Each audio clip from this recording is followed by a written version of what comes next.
આપ સૌને મારા સાદર પ્રણામ। આપણી આ ચેનલમાં આપ સૌનું હાર્દિક સ્વાગત છે।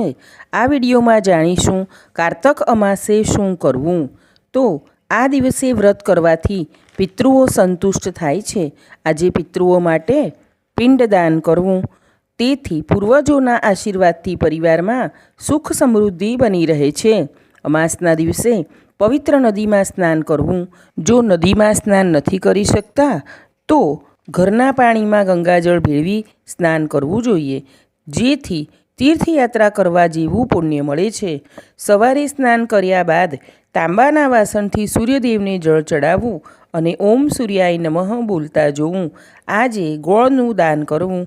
આજે શિવ મંદિરમાં જઈને તાંબાના વાસણથી શિવલિંગ પર અભિષેક કરવો અને ઓમ નમઃ શિવાય બોલતા જવું। જળ અર્પણ કર્યા પછી શિવલિંગ પર ચંદન, બીલીપત્ર, ધતુરો, ફૂલ વગેરે ચડાવવા, મીઠાઈ અર્પણ કરવી, ધૂપ દીપ કરવો।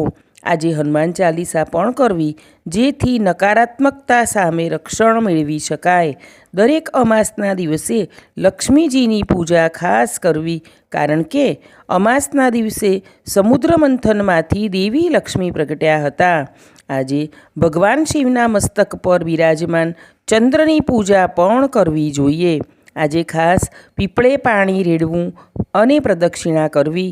રાત્રે પીપળા નીચે દીવો કરવો। આજે જરૂરિયાતમંદોને અનાજ, ઊનના કપડાં, પગરખા, ખોરાક અને પૈસાનું દાન કરવું।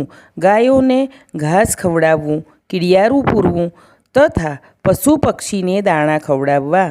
આમ કારતક અમાસના દિવસે આ રીતે પૂજા, પિતૃતર્પણ તથા દાન કરવાથી શ્રેષ્ઠ પુણ્યની પ્રાપ્તિ થાય છે। ચેનલને લાઇક, શેર અને સબસ્ક્રાઈબ કરજો।